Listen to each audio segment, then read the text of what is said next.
Someone You Should Know. A program about people you know and even more that you don't. Hosted by Stuart Sachs, veteran, husband, father, and grandfather. Now, here's your host, Stuart Sachs. Well, hello, everyone. I've got a sidekick with me this morning, and I welcome my dear partner in crime, Lauren Sachs, to Someone You Should Know. Thank you. You're welcome. I'm honored to be here. She's not someone you should know, because the someone you should know is Monica Graves. Hello, Monica Graves. Monica. Oh, hi, you guys. From the border, eh? Yeah, I'm sending virtual hugs from Canada. Oh, and us back. Same from us. Us back. How the heck are you? I'm good. I'm pumped up. I like the intro music. I was dancing over here. Well, we like to keep things lively around here. Well, Monica, we were chatting a little bit before the show and all. We met Monica many years ago when we were in the retail business, and we had a little shop down in the Florida Keys. And I should start by saying that Monica is a jewelry designer and manufacturer, and she's also the sales rep. She's also the shipper. She's advertising everything. Promotion. She's the model. Yeah. And a beautiful model for her jewelry. It's what you call the total package. There you go. Thank you. She's got it all. And she and her sweet mom were on a trip down to the Florida Keys from Canada.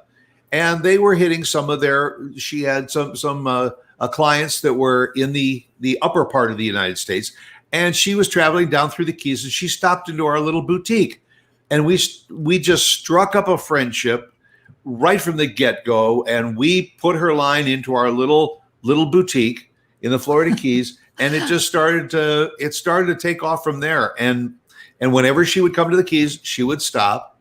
In fact, the little shop that we used to have, and we left about 8 years ago now. Yeah.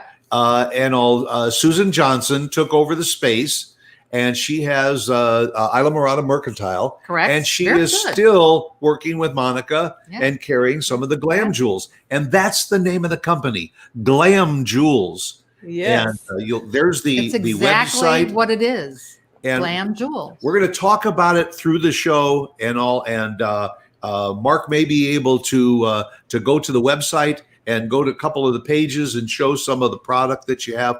But let's start, Monica, by right from the beginning. When did Glamjulz start, and what was the thought process that said, hey, this is what I want to do with the rest of my life? Oh, wow. That's a loaded question. So first of all, speaking of models, you guys, I just want to point out the most beautiful model, Lauren. You look amazing in my jewels there. Oh, this is my favorite. I have quite a few, and I love it. All in fall colors, which is coming. But you know what, you guys, I don't know if I ever shared this with you before, but I actually started my first business when I was 16 years old, and I was hand painting T-shirts. So when you were playing the Who Are You song, I was actually thinking about that, because I would paint like rock stars onto T-shirts for people. That was back in the 80s when everybody wanted that kind of thing. So I did the Who album cover, Rolling Stones, Elvis Presley. I was really into painting. Then I decided I would paint wall murals because it paid better, and there was a bigger space. And I quickly figured out I was terrified of heights. So I thought, well, I don't think I'm going to get very far with this. And then it was actually in the mid 90s. I was, in my early 90s. I was in my early 20s. And of course, I was, I had a boyfriend who was the bad boy kind of thing with the motorcycle and everything. And I knew this probably isn't the kind of guy I want to marry. And he had a friend, and she said to me one day, would you like to go on Queen Street in Toronto? That's sort of like the fashion area in Toronto here, and check out a bead store. because beading is a big thing. And I was like, yeah, I'd love to check it out. And then it was like, I fell in love instantly. It was almost like I had made jewelry in a past life. I knew exactly what to do. There was no YouTube then, so I didn't have to buy a book on jewelry making or take a course. It just came to me, and I got rid of the boyfriend. I totally embraced this jewelry making, and it was so therapeutic at the time, and I loved it. And then I just started creating pieces and selling them. And I never picked up a paintbrush again. So that would have been 1993. And then Glamjulz was born in 2000. And so then from 93, when you started creating your jewelry, and where were you selling it? At art shows? Yeah, I was doing local art shows. I had started, selling in a lot of like little church bazaars, that type of thing. I was selling to family and friends. So that was really great. And then I remember my first kind of bigger show was in Oakville, in my hometown, in Ontario. And it was called the Oakville Waterfront Festival. And it was a huge festival, and people were coming. I think Jan Arden was playing, Colin James. There were some pretty big names. And they had this beautiful art market there. And I had created this piece, and it was a new design, and I was really proud of it. And it was sort of my first experience with selling, where you're actually like helping people and touching people, right? Which we can't do right now. And I had put a necklace on this woman, and without even asking her, I just put it on her neck. And then I lifted up a mirror so she could see herself. And she went, oh my goodness. I just love how this makes me feel. And it was in that moment where I thought, this is quite magical. Like, I put all of this good energy into this piece, and now I'm placing it on this woman's neck, and she's feeling the energy, and she's feeling really spectacular. And I thought, I can do this for people. This makes me feel really good. And so then it continued, and that got me really excited about the whole thing, Boy, did it continue. Yeah. It just took off. So then for a number of years, you just did those festivals. Yeah. And all. Then when was the transition to saying, I either want to open a shop or I want to manufacture this, and then I want to go out and sell it to retailers?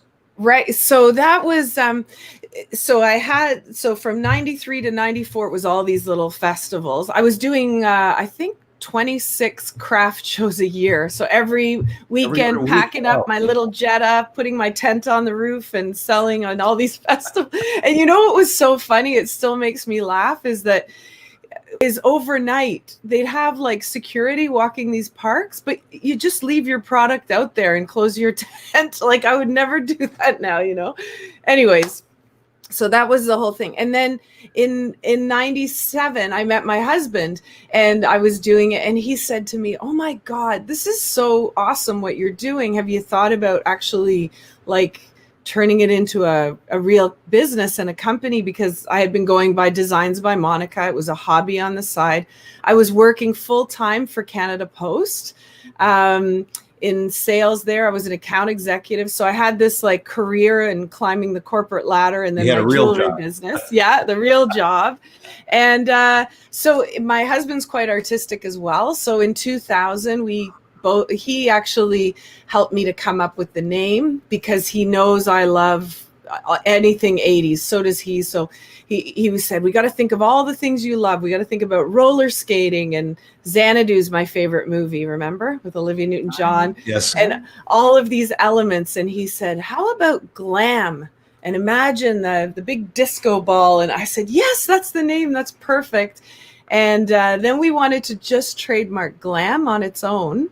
And we couldn't do that because of Glamour magazine and all kinds of other things. So my husband actually came up with the Julz, spelled Julz, so that we could easily get the name trademarked. So we trademarked in Canada and the US. And then I slowly started bringing in people to make the jewelry for me. So at one time, you guys, I had 8 employees. And that would have been in the time that I'd first met you. So I had over 100 stores carrying my collection in North America, and it was quite amazing. I mean, and I had a sales. Monica, excuse me, I don't mean to interrupt, but didn't I read that your husband worked for you? Yeah, I mean, he actually.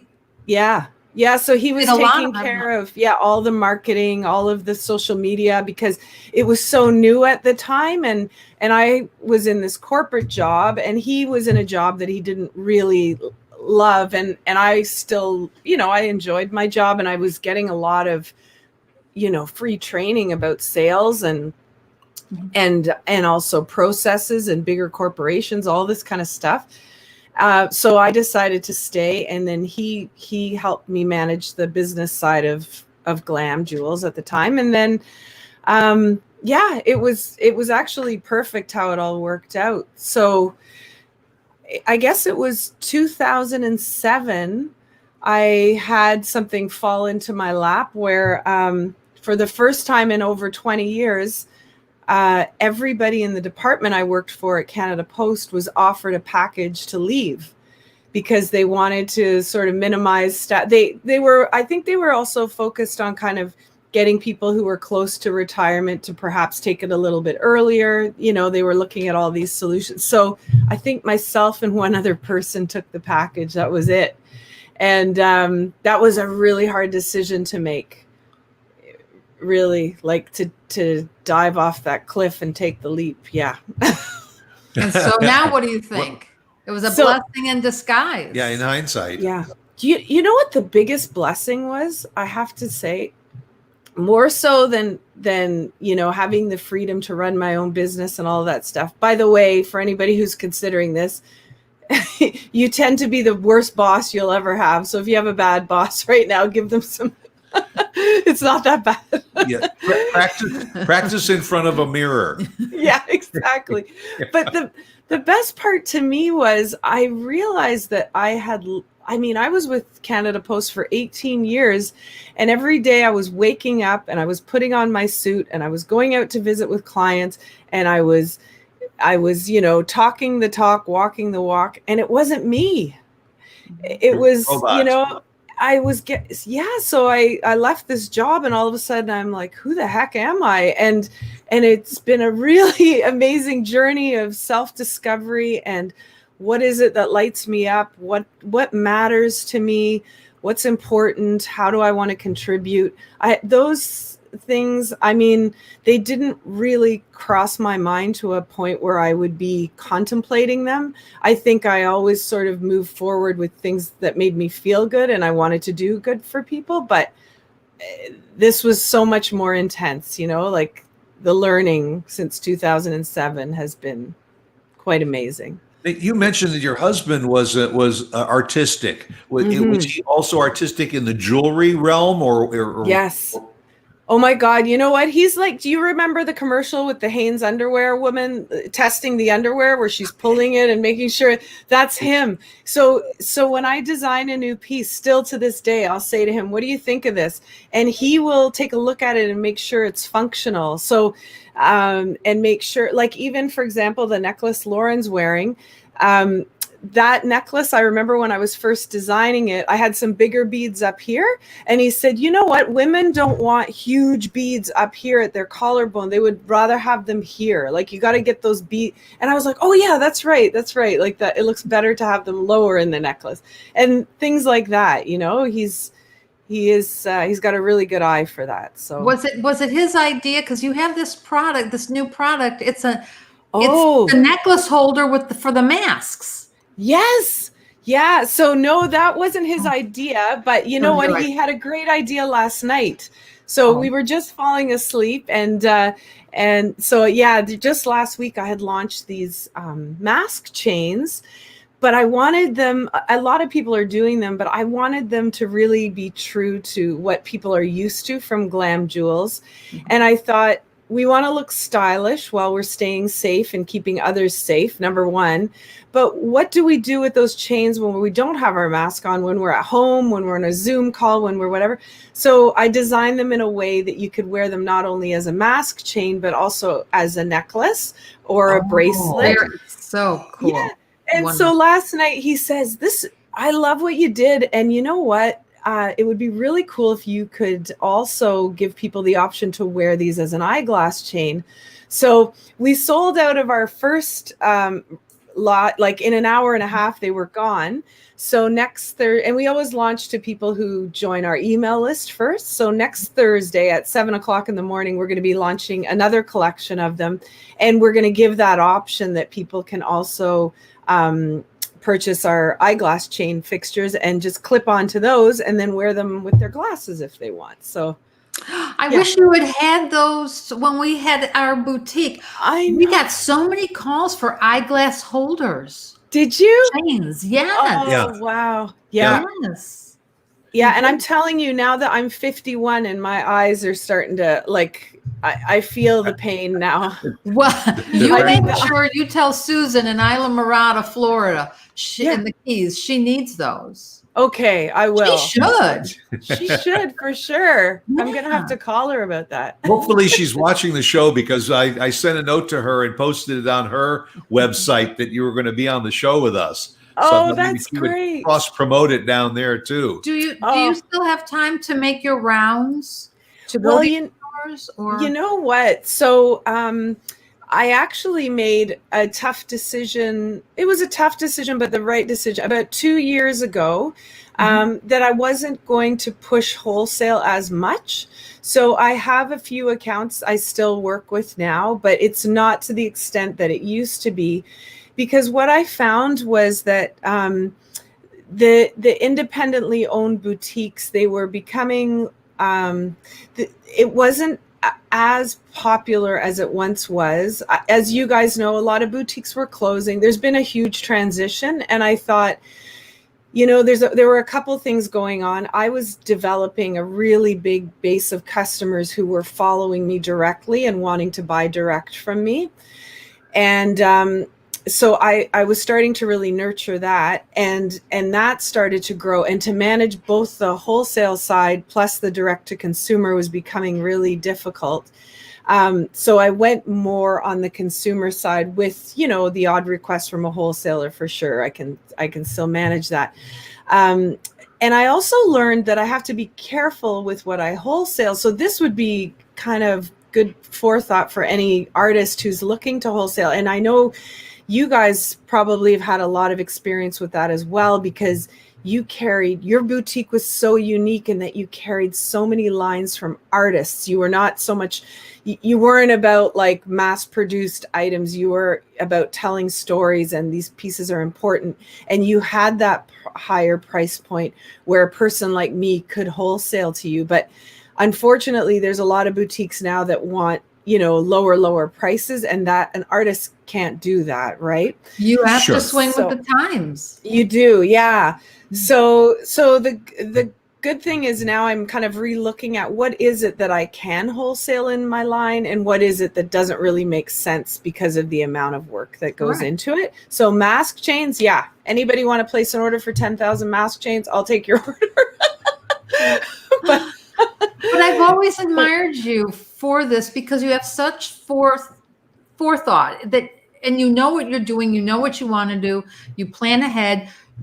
You're all about social media and getting in there, because I remember you saying to us, you got to do more Facebook. You got to do more Facebook.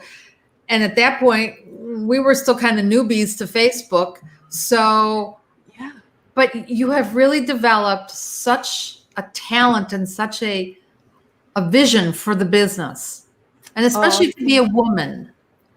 Yeah. Business. Yeah. I still think it's not as new as it was naturally, but I still think it takes a lot of talent and guts. And I'm just so proud of you. I really am. Thanks, Lauren. Well, see, this is just like with us with our boutique, and you with your customers. when you are the owner and the marketer and everything for your company, you listen to your customers. You can interact with them. If there's a trend that they don't like, don't carry it. If there's a trend that they do like, listen to them and then go into the market and find that. You created little niches. I remember when we started, you did have a lot of the larger pieces like Lauren was wearing. But the beauty was, if we had a customer that come in and said, I love that necklace, but I would love it in blues and greens. Fine. Call Monica, get her on the phone. We want the same piece, the SR22 or whatever. But the customer wants it in blues and greens. Fine, done. Yeah. But then you kind of remorphed. And the thing that was beautiful was you started doing simple strands of necklaces and bracelets in multicolors. And there was no limit to the colors that you could do. And we would just call and say, send us a dozen assorted. Yes. And that became, and that you were ahead of yourself, because that was about the time that people started wearing multiple bracelets and layering their necklaces. You could also adjust them so that at different lengths, so somebody could wear 2 or 3 at a time at different lengths, and it told a story. Thing is, women can actually go to you and pick out whatever it is they want. And it's a one of a kind. Yeah, that's right. The custom work is so much fun. And it's so great to, even now, like through COVID, my studio is closed, but people are working with me online, and it's fun. We go on a Zoom call or whatever. I get a sense of their personality and they tell me the colors they want. And, we can create anything for them. But in the last little while, I've been working, and which is on my website now, I've been working more and more with Swarovski crystal, and really enjoying that. They're so stunning, and they capture the light so nicely. And again, Stuart, to what you were saying, like, they're simple. You can create your own story. You can build on the pieces. You can layer them. So yeah, it's a really nice, fresh look. And a lot you got to keep trying. They do double duty. Like you say, the mask chains. Yes. Mask, or you can make them into a necklace. You've been great at doing that for years. And that means a lot. That's great. Yeah, I think it does. We need multi-purpose. And I was going to also add, speaking of women in business and Wonder Women, there's another part of my business that I was just sort of starting when I met you guys, which you probably know about. Well, I know you know about is creating special pieces to raise money for different causes. So if you want to get into that a little bit, we can. Yes, and that was one of the things that I wanted to talk about, is that you have not just said buy my stuff for me, because you have always been a generous soul in giving back and helping organizations. You did a very special piece for us in the Keys, because we were always, every October, we observed a Cancer Awareness Month. And Monica made up a beautiful, simple bracelet that had a little pink ribbon on it. And we a portion of what she sold to us went to a cause. When we sold it to our customers, we would also donate a portion of our profits to cancer research. And also, you've always been that kind of person that always looks to pay it forward also. And you still do that, because almost every other week or once a month, I see that you are involved in some kind of a cause, mostly in your area. But that's something else you can do, so that it's something we'll tell our customer, our listeners that are listening to us, wherever you are, you can contact Monica and all. And if you have some kind of an event coming up that is for a benefit, and you think that maybe a specially designed bracelet or something would be perfect to sell, to raise money, or to give away as a gift for the people that attend your event, get in touch with her. She's brilliant.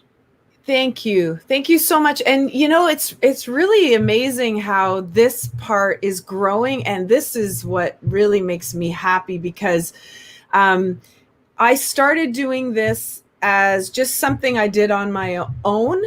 And then people were coming to me and saying, hey, like I would raise money for families in our area for cancer, or I would raise money for an animal sanctuary. I would kind of pick things, a woman's shelter, like things that would mean something to me. And then people were coming to me and saying, hey, do you also do this for other people? And now I've created this system that is just amazing. So at one time it was like, yes, I can do this for you, but you have to have a minimum order and blah, blah, all this stuff.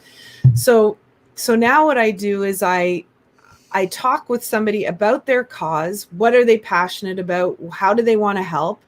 And then we talk about colors. We might talk about a special charm that they want. And then I provide them with a photo so that they don't have to put up any of their own money. They can simply take that photo and take pre-orders on the item and then place the order with me once they've reached, 25 or more kind of thing.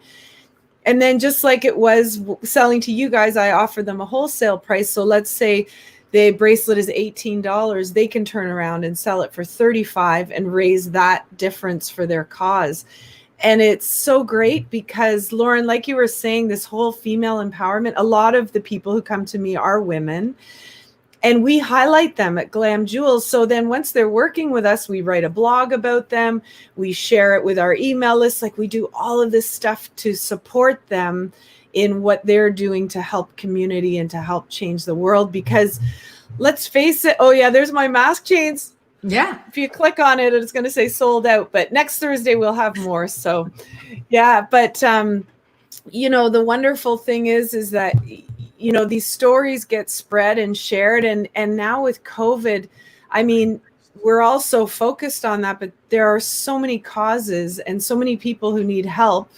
And those things don't go away, right? Breast cancer doesn't go away just because of COVID. And, animals aren't being treated poorly. They don't get stuck. They still need help is what I'm trying to say, even during COVID. Monica, what's the Three Little Wishes Fund? Okay, so the Three Little Wishes Fund, that is something I created, my husband and I created. And this is our own initiative where every year we help a family locally who is suffering from the financial burdens of cancer. So it could be a mom or a dad, and we raise money and we give the money to the family. We usually do little earrings or a bracelet, something like that, to raise money. And it launches in October and goes right through. We do it like for a whole calendar year for that family. That's incredible. Yeah. That's fabulous.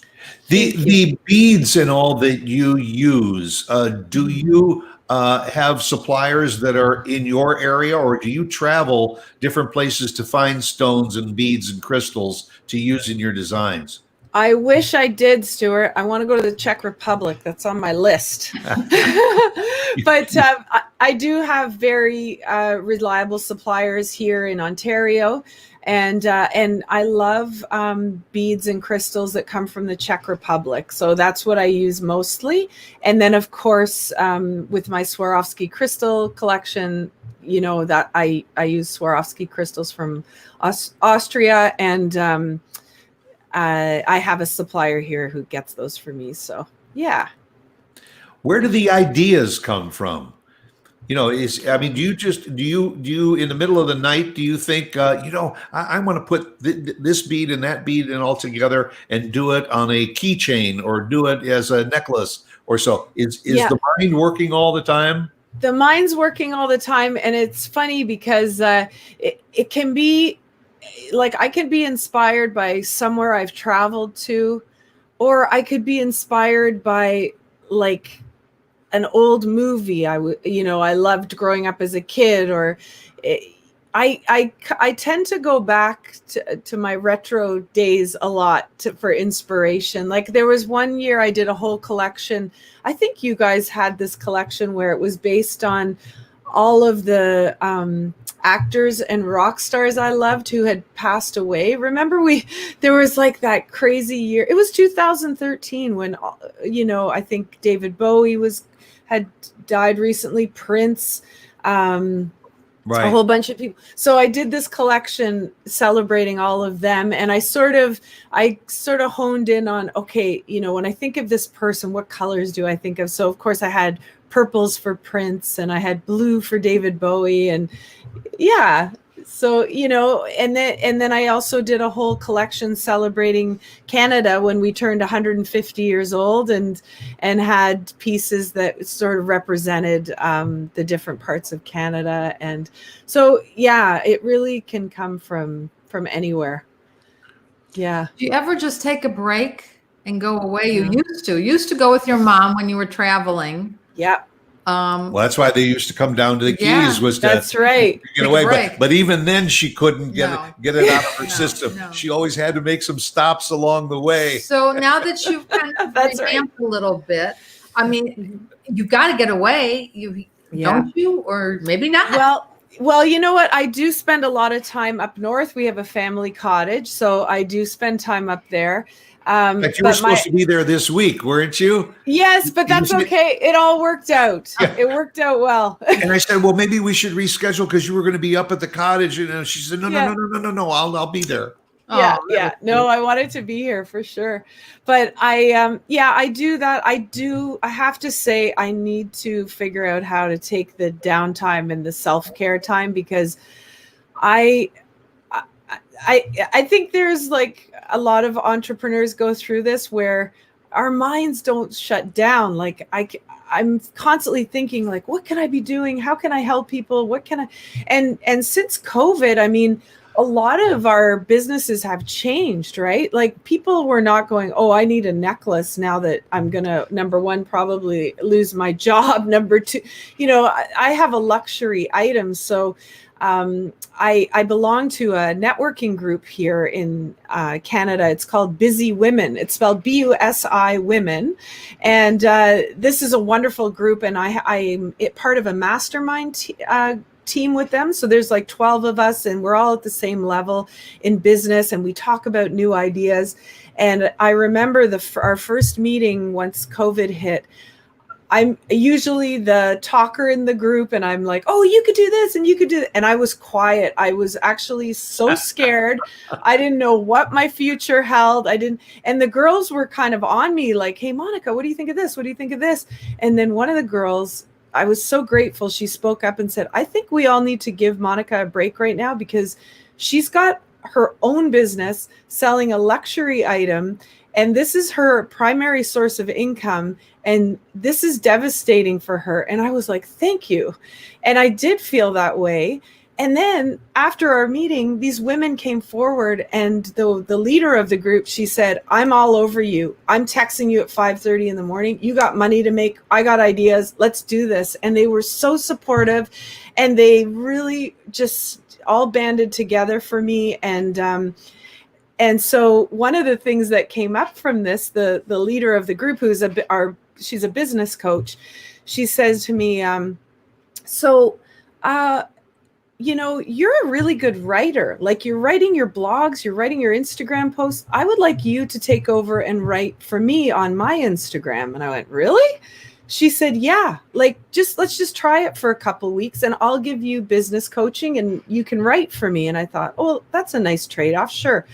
So then her Instagram just started like on fire. She was getting like maybe 6 or 7 likes on a post. She was getting like 50 to 70 likes all of a sudden, and comments and all this engagement. And she says, Mon, this is your side hustle now. You're going to start writing for people. And I went, what?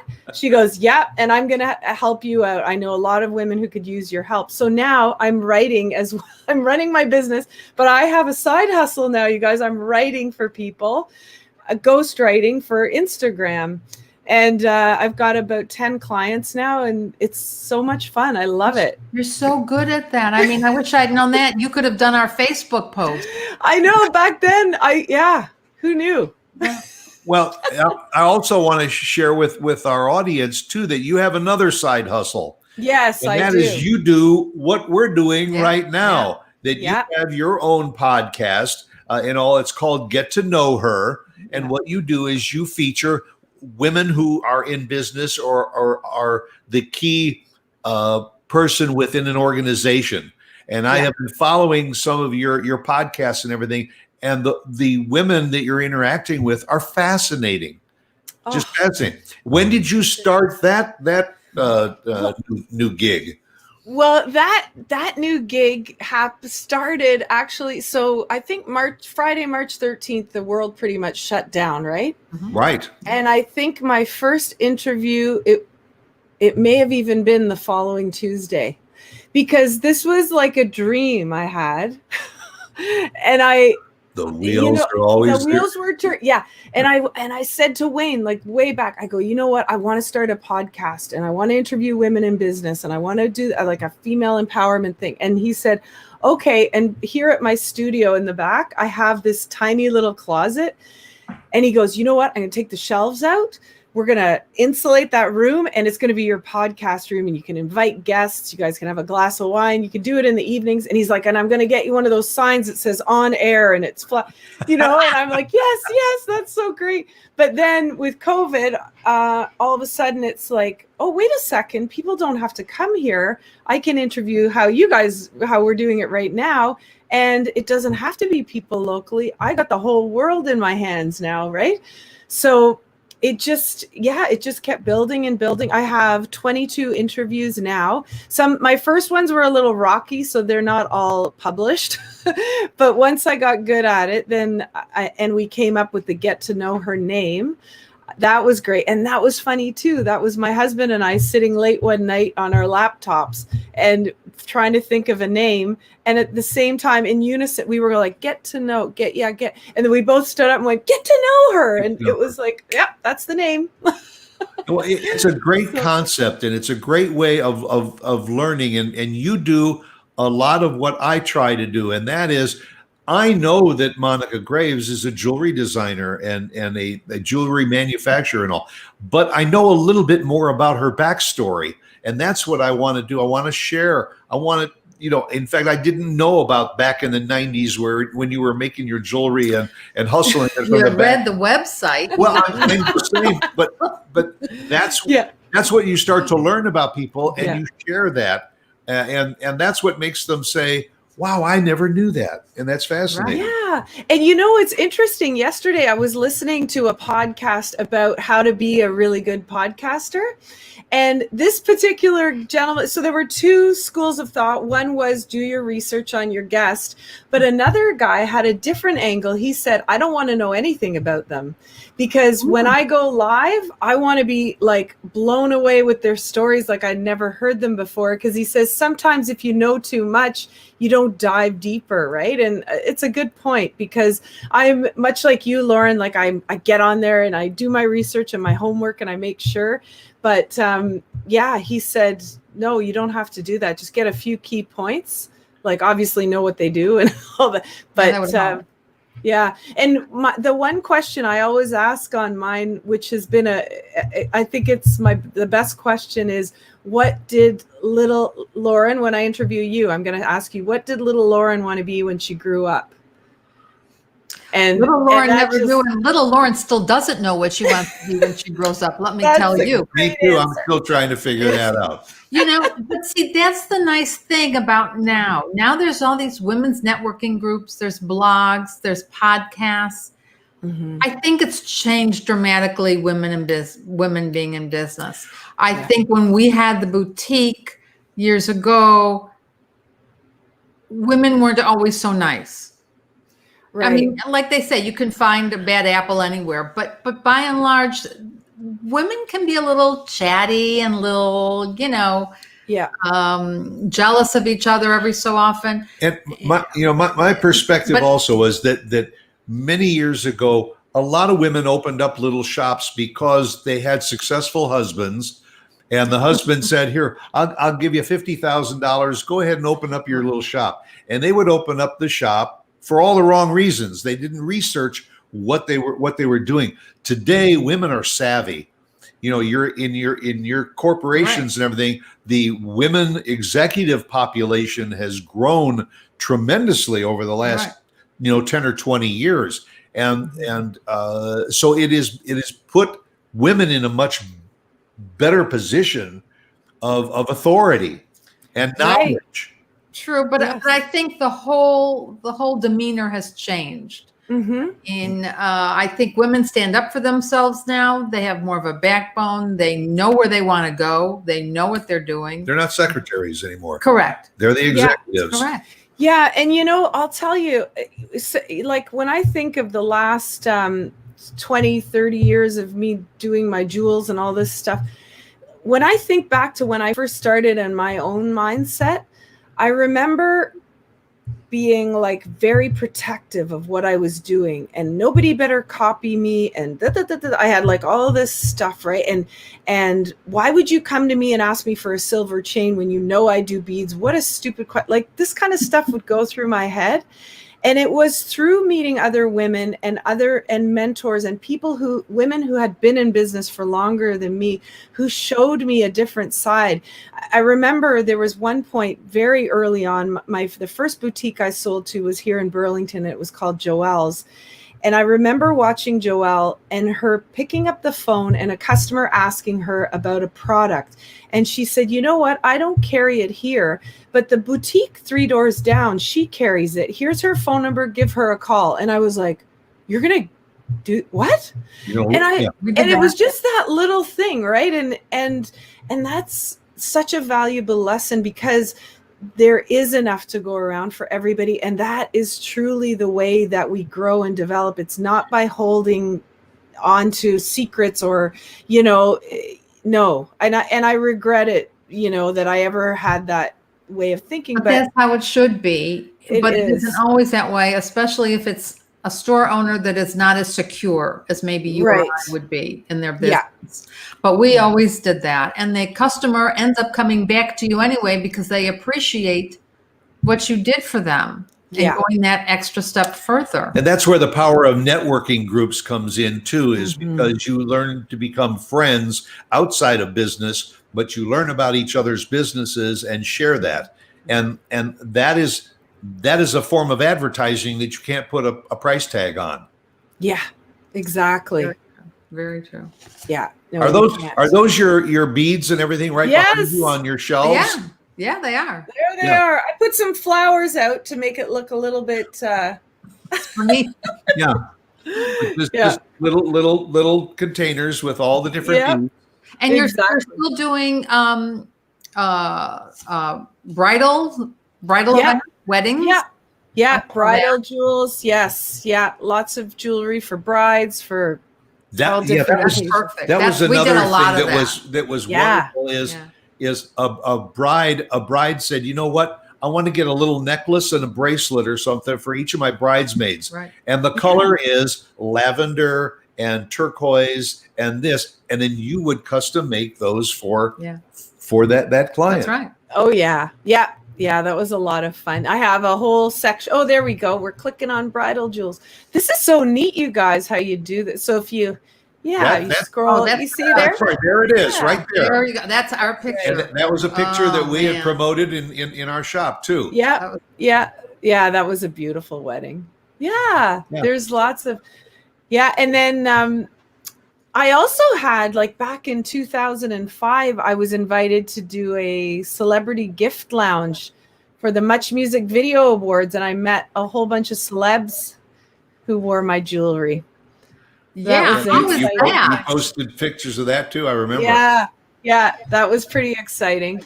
That would happen for a couple of years. Yeah, I met Tori Spelling and Fergie from Black Eyed Peas, and people can see all those photos on there as well. Julie Black. Monica. Oh yeah, but you know what? I don't know if you guys remember this story. I don't know if we have time. It's about a 5-minute story, but when I met Olivia Newton-John, we'll make time. Did I tell you about when I met Olivia Newton-John? You met Olivia Newton-John? Yes. Okay, this is the best. So, it's so crazy. So, as you guys know, in September of 2012, my father was diagnosed with cancer, and he passed away November the 23rd. So it was very fast. It was for 3 months. And prior to his diagnosis, I had actually already been involved with a local cancer center here, doing different fundraisers with them, creating bracelets, that kind of thing. And so they really got to know me, and they knew how much I loved Olivia Newton-John. And they also knew my favorite movie in the whole world was Xanadu from 1980, and anyway, so I became friends with the CEO of the Hamilton Health Sciences Foundation. So she oversees all of the hospitals, and really nice woman. And so she approached me and said, listen, I have an opportunity for you. Olivia Newton-John is coming to do a benefit concert for us, for the hospital, for the Jurvinsky Cancer Center. And would you be interested in creating a necklace for her? And I said, oh my gosh, yes, of course. And she said, well, if you need some inspiration, Olivia loves orchids. So I said, okay, good to know. So anyway, I made this beautiful necklace, and it was all in like whites and crystals with that soft green, the same style you're wearing, Lauren. Oh, okay. And it very shimmery and glittery. And then at the end of the necklace, you know how I usually put my little Glamjulz tag or a couple beads? I put a roller skate on the end because of the movie Xanadu, because she's like the roller skating goddess. So I put a little roller skate on the end.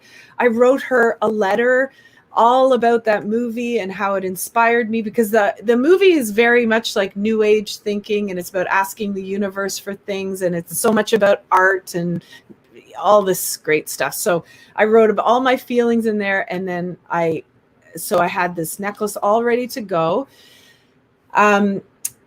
And then the timing of the concert was not good, because my dad was starting to come to the end of his life, right? So I was at the hospital every night with my dad, and then the concert was coming, and I said, you know what? I don't think I'm going to go. I'll give them the necklace, but I can't. I'd rather be with Dad. And my dad could still speak at the time, and he said, you're going to go. You go see Olivia. And Olivia was like our thing. He loved her, and he took me to that movie with my friends, and we had this whole thing with Olivia. So sure enough, I go to the concert. Joelle, the boutique owner I was telling you about, she found a beautiful mirrored box that the necklace went into with the letter. It was a beautiful presentation. So I'm at the concert. I'm like, great, Olivia's going to get this backstage. I can get back to the hospital in time. I'm watching my watch. I'm not really even into, I'm listening, I'm enjoying it, but my mind's on my dad. And then the lady from the Health Sciences gets on stage, the concert's ending, and she thanks Olivia so much. Thank you for this. It's been such a gift to have you, and I'd like to present you with something. And I go, oh my God, she's got my box in her hand. What the hell's going on? So she hands the box over to Olivia. She opens it up. She pulls out the necklace. She goes, oh, it's beautiful. And she's like this, showing everyone. And I'm like, oh my God, oh my God. So then the lady, so then she whispers something to the lady and looks out to the audience and says, where is the girl? And I stand up, I go, it's me. And she goes, thank you. And she's blowing me kisses. I love this. Thank you so much. So then I'm like, oh my God, this is great. I can't wait to tell my dad. I'm out of here. I'm like getting my jacket on to go. And all of a sudden the woman Pearl gets off of the stage, and she goes, Monica, you're not going anywhere. Olivia has asked if she could meet you. Please come backstage. And I'm like, are you kidding me? I just want to go to the hospital. Like, here I am meeting like the woman of my dreams, but I want to see my dad. So I go backstage, and you know what? It's so crazy. It was such a hard time in my life, because it was like my biggest dream and my biggest tragedy colliding. But I was so relaxed to meet Olivia, because meeting Olivia wasn't about her. It was about life and gifts and my father. And I felt I could relate to her as just a human who's going through pain. And we had this lovely chat backstage. And before I left for the for the concert, my husband gave me a fresh Xanadu album. It wasn't mine from as a kid. It was a brand new one. I said, where did you get this? He goes, I've been holding on to this for years because I felt that maybe one day you're going to meet Olivia. So you're going to take it tonight and she's going to sign it. I said, I'm not meeting her. He goes, I think you will. So there I was, backstage, album cover. She signed it. I hang it here in my studio now. It was such a magical night. And then I had a beautiful photo taken of her and I.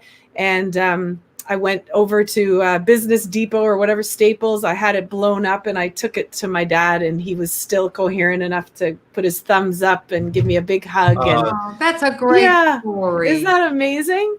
It's a beautiful story. A beautiful story. And you deserve all the accolades. Thank you. And she's my target now. I want to get her on my show. How do we get Olivia on there? Why not? She must be sitting around during COVID wanting to talk about Xanadu, and I'm sure she does. Well, again, for those that are listening and watching, glamjulz.com, go visit the website. And again, if you are involved in any organizations that might benefit from some of Monica's talents and everything, get in touch and get together. She's very, very approachable. Monica, we can't thank you enough for taking the time to be with us and sharing your stories with us. And you are still such a sweetheart. We love you to death. And we know there'll be more out there for you. There's more to come. Thank you. And when you become so big and rich and famous, we'll say we knew her when she used to come to our little boutique in the Keys and sell us jewelry. Are you kidding me? I'm going to pick you guys up in my yacht. Better. I'll fly you over here. Well, you have a great career, great life. We will stay in touch. The best with Get to Know Her, your podcast, and all, and we'll get back to you and stay in touch with you and wish you the very, very best. We love you. Thank you. Love you guys too. Yes. Oh, for sure I will. She was my latest guest. Was she? Oh, yeah. And she's amazing. Yeah. All right. You take care. Be well. And that'll do it for another session of Someone You Should Know. I hope you'll be here right here again next week, same time, for another edition. And until then, be yourself, because everyone else is taken.